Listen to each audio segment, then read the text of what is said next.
Hello दोस्तों, Balraj maths YouTube channel में आप सभी का स्वागत है। जैसा कि दोस्तों क्वेश्चन ऑफ द वीक का क्वेश्चन लेके आया हूँ मैं आपके पास। देखिए क्वेश्चन बहुत ही अच्छा इंपॉर्टेंट है। किसी खंबे के एक और स्थित बिंदु ए तथा बी से एक खंबे के उच्च बिंदु के उन्नयन कोण क्रमशः 15 डिग्री से 30 डिग्री हो गया और ए और बी के खंबे एक और है, एक और ही खंबे दो एक और ही स्थित है तथा ए और बी का ए बी की जो दूरी है वो 48 मीटर है, तो खंबे की ऊंचाई ज्ञात करो, ये पूछा है।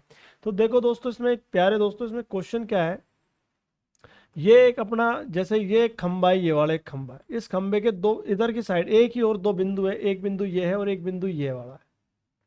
दो बिंदु हो गए। तो एक बिंदु यहाँ से यहाँ तक की जो दूरी दे रखी है वो 48 मीटर दे रखी है और यहाँ से यहाँ तक का इसका मान ए है और इसका मान क्या दे रखा है बी। ठीक है। और मुझे आप बताओ, ये यहाँ से यहाँ तक कि ये भी कोण बन गया। ये कोण का मान कितना दे रखा है इसने, आपने कहा 15 डिग्री का दे रखा है और यहाँ से यहाँ तक का 30 डिग्री दे रखा है। ठीक है। और हमसे ये वाली ऊंचाई पूछी, इसकी ऊंचाई, खंबे की क्या पूछी है, ऊंचाई। क्लियर है। एक खंबा है दोस्तों, उस खंबे के एक और दो बिंदु है ए और बी, जो एक तो बना रहा है 15 डिग्री का कोण और एक बना रहा है 30 डिग्री कोण। इन दोनों बिंदुओं के बीच की दूरी कितनी है, 48 मीटर है। और इसने ये पूछा इस खंबे की ऊंचाई क्या होगी। इसके दो कंसेप्ट है, इस सवाल को दो तरह से हल कर सकते हो। एक तो आप इसमें से एक ये बड़ा त्रिभुज ले लो और एक इसमें से छोटा त्रिभुज ले लो और दो इक्वेशन आएगी और दो इक्वेशन को सोल्व करो, फिर ये सोल्यूशन होगा, इसका क्वेश्चन का आंसर आ जाएगा। लेकिन वो बहुत बड़ा तरीका हो जाएगा, उससे मतलब क्या होगा फिर पढ़ने का। तो आप थोड़ा कंसेप्ट का यूज लीजिए। हमने क्या कंसेप्ट लगाया इस क्वेश्चन के अंदर, इस क्वेश्चन को सरल बनाने के लिए। आप पता है उन्हें tan 15 का मान निकालना पड़ेगा, 2 माइनस रूट 3, फिर tan a minus tan b, tan a minus b का सूत्र लगाना पड़ेगा, tan a minus tan b बटा 1 plus tan into tan b। वो सूत्र उत्र सबको छोड़ के एक कंसेप्ट याद रखना बहुत ही अच्छा। ये कोण 15 डिग्री का है, 15 से 30 हो गया, इसका मतलब 15 से 3। जब कोई कोण दुगना हो जाता है, इस प्रकार के सवालों में चलने पर दूरी, जब कोई कोण दुगना हो जाता है तो समझ जाओ वो त्रिभुज समद्विबाहु त्रिभुज होगा।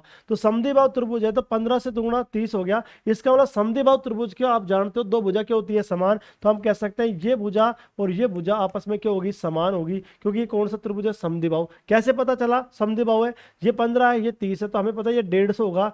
हाँ या ना, ये 150, क्योंकि पूरे सरले का में 180 होता है, 180 में 30 घटाएंगे तो 150 हुआ। अब 150 तो ये हो गया, तो ये 15 है तो ये भी तो 15 ही बचेगा। तो मुझे था ये कोण 15 डिग्री है या नहीं है। जब दो कोण समान है तो दो भुजा क्या होगी, समान। तो मुझे था ये 48 है तो ये भी कितना होगा, 48। और आप सब जानते हो ये 30 है तो ये कितना आएगा, 90 कोण आएगा, 90 डिग्री का है। और ये दोस्तों कितने का आएगा, 60 का, क्योंकि हमें पता है त्रिभुज के तीनों कोणों का योग कितना होता है, 180 होता है। जब ये 90 है, ये 30 है तो ये कितना आएगा, 60। और आप पता 30 के सामने कितना आता है, 1। और 60 के सामने क्या आता है बताओ, √3। और 90 के सामने बोलो क्या आता है, 2। तो हमने देख लिया 48 में हम किसका भाग देंगे, 2 का। तो मुझे तक कितना आएगा, 24। तो मुझे तक 1 का वैल्यू बोलो कितनी आ गई, 24। तो एक का मान निकालना है, 1 का मान बोलो कितना आया, 24। तो बोले इसकी ऊंचाई कितनी आ गई, 24 आ गई। और इसकी खानी खत्म। आंसर कौन सा आ गया, बी। ठीक है दोस्तों, कुछ लेना देना नहीं है इस तरह की। तो ये अगर आपको इस तरह की पूरी वीडियो देखनी है तो आप बलराज मैथ्स यूट्यूब चैनल को ज्वाइन कर सकते हो। उसके अंदर पूरा आपको बेसिक तरीका भी बताया गया है और इस तरह के सवाल कितने फास्ट होते हैं, जल्दी कैसे करना है, कंसेप्ट कैसे लगाना है, इस तरह के सवाल भी आपको बताए गए हैं। ठीक है दोस्तों, जय हिंद जय भारत।